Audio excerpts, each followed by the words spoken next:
Welcome back to Bombastic Nation and Ting and Ting and Ting. Back with some more vibes for all you. And listen, I hope you guys are doing good out there. You know what I mean? Right now is the weekend. Hope you're chilling out, enjoying some time and Ting. You ain't got to drink, you ain't got to do anything like that. Just have a good time. This one is called History Summarized Brazil. We're going to go to South America all year. We're going to go to South America and then find out the history of Brazil. So let's go ahead and YouTube and simmer and see what go on here. This video is brought to you by Squarespace. It's a website, and so can you. Nah, I messed that up.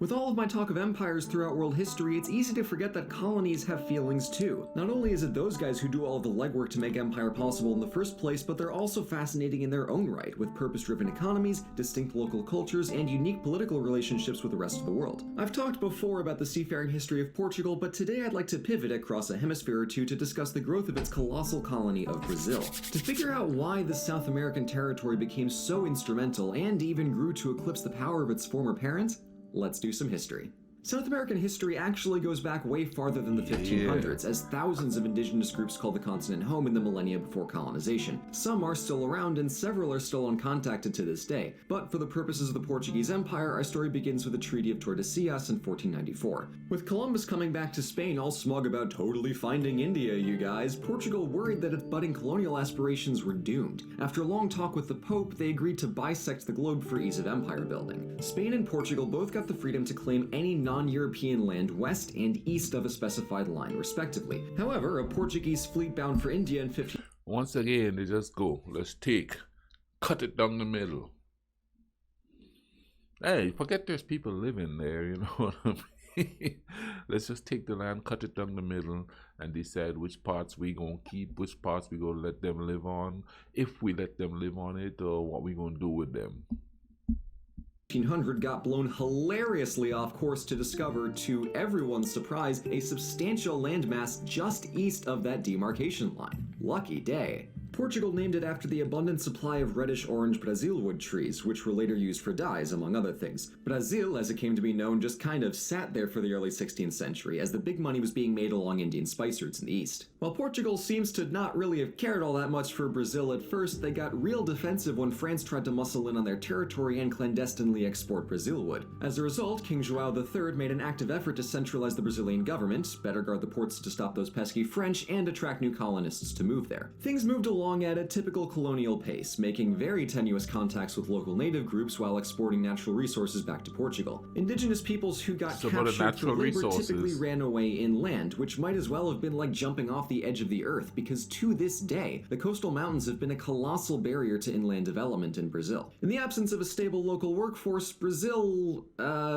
imported one. Yeah, so the Brazilian economy single-handedly kick-started the transatlantic slave trade, which was supplied by regular Portuguese contact with coastal African populations, and oh man, was it bad. Of the over 10 million people taken from Africa, over 4 million were brought into Brazilian slavery. That's about 10 times that of North America. Yeah.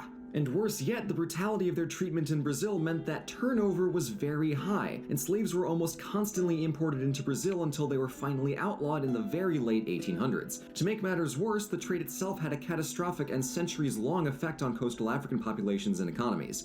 It's just a really bad time. So, with that very depressing sidebar addressed, you may see why the Portuguese treated Brazil as more of a side hustle than its imperial priorities along the Indian spice routes. That all changed when who else but the French snuck over to capture the harbor city of Rio de Janeiro in 1555 because, whoops, Brazil never bothered to fortify it. Someone's getting fired for that. And in other things that make very little sense, apparently Rio de Janeiro is supposed to be pronounced Hugh de Janeiro. And to that I ask one question, and that is, what did the letter R ever do to you guys? But while I could confusedly stare at linguistics all day, we should probably move on to the early and mid-1600s, when Portugal's unwelcome participation in the Iberian Union with Spain meant that they had to deal with all of Spain's enemies, and in this case that entailed the Dutch trying to yoink Brazil from Brazil. After Portugal broke off its 60-year marriage with Spain...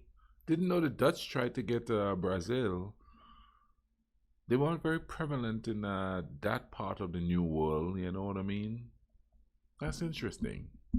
Brazil ultimately ousted the Dutch by themselves in 1654, which got people thinking, hey, maybe these Portuguese guys care more about spices than us Brazilians, and they would keep thinking exactly that for another 150 years until that train of thought came to its logical conclusion. So yeah, stay tuned for the inevitable independence movement. Since getting glomped by the Iberian Union, Brazil expanded outwards and a bit inland, though 3 of the 4 biggest cities, Recife, Salvador, and Rio, were still coastal. Strengthening economic ties and a lasting linguistic bridge kept Brazil looking eastward to their increasingly responsible parent state rather than mingling with their Spanish-speaking neighbors. It also helped that there was a metric Amazon in the way. Speaking of economics, sugar later joined Brazil wood as a key export, and soon Brazilians would finally have a motivation for making the trek over the mountains and inland because somebody discovered gold. Along with demographics and economics, the political weight of Brazil shifted to gold-adjacent Rio de Janeiro, which became the capital of the colony in 1763. Admittedly, this switch happened over half a century after the gold was first discovered, but given the gold rush continued on for another century after this, I figure better late than never. Coincidentally, this ludicrously lucrative resource rush around Rio had a considerable effect back in Lisbon as well. With British and Dutch traders squeezing Portugal out of their old Indian Ocean trade routes, Brazil's newfound wealth made an Atlantic imperial pivot the logical choice. Back on the Iberian Peninsula, losing the spice monopoly wasn't even the worst of it. In 1755, a triple disaster in the form of an earthquake, tidal wave, and fires leveled most of Lisbon and set Portugal on a long and painful rebuilding process. To make matters worse, along came Napoleon to throw everyone for a loop at the turn of the century. In an attempt to blockade England from the Mediterranean and South Atlantic, Napoleon brought the Bonaparte into Iberia. In 1807, Queen Maria and her son Dom João booked it right the hell out of Portugal with a British escort to establish a new government in exile in Brazil. The royals, very thankful to be alive, opened up the Brazilian economy to foreign powers, but really mostly England, whereas the colony had previously been trading exclusively with Portugal. Though Maria was still technically the monarch, her son João did a lot of the governing, establishing a slew of official offices, councils, and agencies in their new home of Rio. In 1816, Dom João became King João VI,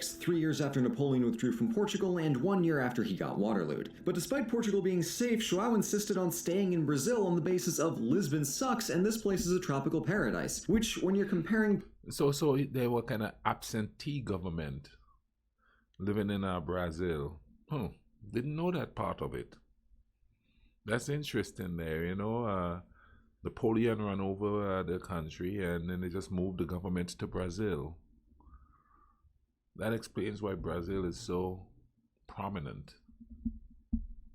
Post-earthquake to post-gold rush, yeah, that makes sense to me. However, in 1821, revolts of monarchical dissatisfaction in Lisbon meant that João sadly had to leave Brazil to go be King of Portugal, whatever that means, but he left his kiddo Dom Pedro behind to keep charge. Portugal, having some post-war problems, wanted to undo the reforms of João and restore Brazil to subservient colony status. But when the Portuguese parliament asked Pedro to return to Lisbon to stop him from getting crazy ideas of forming an independent empire, Pedro said, yo, dude, I should totally form an independent empire, and in 1822 he did exactly that, declaring a new constitutional monarchy with the help of the Brazilian Independence Party. New King Pedro even gave a famous speech known as the I Am Staying speech that clearly articulated his best wishes for the Parliament of Portugal to kindly pack it in and mind their own damn business. After a brief run of nation planning between 1822 and 1824, other powers recognized Brazilian independence and the newly minted empire got to work. Compared to other independence movements in South America during the early 19th century, Brazil's was doing alright. Gold was still plentiful, and compared to the sprawling size of the empire, there wasn't too much per capita revolting. One notable kerfuffle pitted the emperor against the Constituent Assembly, and in the end Pedro forced a new constitution that strengthened his hand over government. However, as far as the citizenry was concerned, provisions for civil rights and freedom of speech made Brazil surprisingly liberal and progressive for its time. With the main exception of the emperor sitting atop the rest of government, it was similarly styled to other republican constitutions, with a judicial, executive, and legislative branch, and Pedro largely respected the institutions he presided over. However, Pedro I was eventually forced to abdicate in 1831 after having his pants handed to him in war against Argentina and attempting a series of highly unpopular reforms. He left his 5-year-old son Pedro II in line for the throne, and the next decade saw 3 different regions attempt to rule over Brazil, poorly I should add, while the royal tween got up to speed on how to empire. Eventually, the National Assembly got sick of waiting and crowned the 14-year-old as emperor of one of the Earth's largest contiguous territories. What? Now I know what you're thinking. Hey Blue, we literally just saw this go to hell in the China video. How soon until South America completely implodes with a teenager in charge? charge. But, surprise, surprise, Pedro II turned out to be a smart, compassionate, and almost consistently know that. competent ruler. And that is the absolute last time I ever buy into the office monarch madness pool. To use the basketball parlance, your boy Blue got dunked on. Anyway, reigning for almost 60 years, Pedro oversaw Brazil's transformation into a true international superpower. Along with substantial exports and a stable government, Pedro is said to have wanted to be a teacher, so a strong education program was central to his administration. He also oversaw the abolition of slavery against the vehement wishes of the aristocratic slave-owning class. He had taken a series of provisional steps, such as the outlawing of birthright slavery, to gradually eliminate the institution, but it was his daughter Isabel who brought the hammer down, declaring it abolished while Pedro was out in Europe in 1888. Given the long and gruesome history of the Portuguese slave trade and the fact that Brazil was pretty much the last major power to outlaw slavery, it didn't happen a moment too soon. As time went on though, Pedro became increasingly wary of Brazil's future, as he resented the role of the emperor after almost 60 years in power and didn't see a good option for his successor. But after his daughter put the final nail in the coffin of slavery, the military and landowning aristocracy were just miffed enough to take care of that problem for him.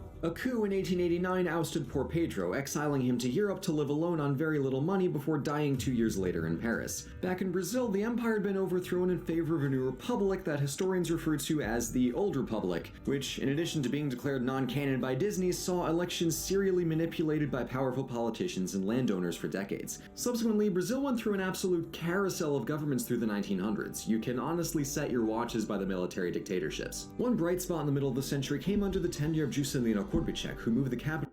South America seemed to have had a history of that, you know what I mean? I know back in the 80s, man, you know, in South America, there was just revolution after revolutions in some of those countries like Bolivia and Nicaragua had its share and stuff. And that was around the same time my country had a revolution. So there was a slew of those revolutions there. They keep changing. The military was always involved to some extent in a lot of them too. So I guess that's just history repeating itself, because here, back in the day, they had those revolutions and stuff. From Rio de Janeiro to Brasilia, established inland in the middle of nowhere and constructed out of basically nothing, with the purpose of shifting the country's politico-economic center of gravity away from the coast. But at the risk of falling down the dictatorial rabbit hole, I'm calling it here. Brazil has a fascinating history, in large part because its success looked unlikely from the very start. Discovered basically by accident and long ignored in favor of other prospects, Brazil is a clear case of getting out what you put in. To mix my metaphors here, the grass is greener over in the Indian Ocean until you start tending your own garden and suddenly discover an El Dorado's worth of gold. In history and in our own lives, just because things take a while to get started doesn't mean they won't go anywhere. While Brazil is off building its empire, you can be building your brand new website with Squarespace. If you have a project or business... That's interesting, you know, and I knew a little bit about Brazil's history, but there was a king living there. Was that an emperor also I see there? Comment down below, all those in Brazil. Give me a little bit more tidbits about the Brazilian history and stuff like that. Whoa, that's just everything just stopped working there for a minute. But you know, I hope you guys enjoyed watching this with me. But you know, keep watching. The bubble will pop up. Click on it. Go see what's going on. Click on there. Go check out the previous videos and stuff that came out. You know, I let YouTube choose the videos there on that one. But keep watching, man. Get you a little snack, you know what I mean? And then keep watching the vibe. You know what I mean? And listen, y'all take care of each other, all right? Cool runnings.